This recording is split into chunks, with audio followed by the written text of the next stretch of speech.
How to send a video on Facebook Messenger. Hello everyone, this is Max. Welcome back to another tutorial video. So let's start without wasting any time.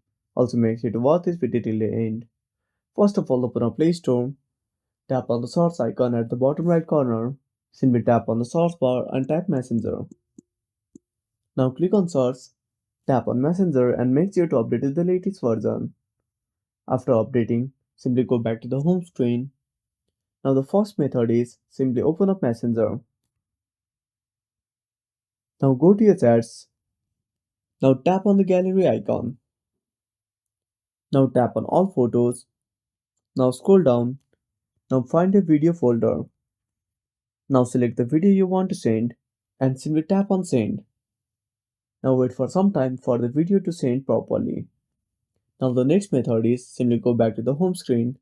Now open up File Manager on your device.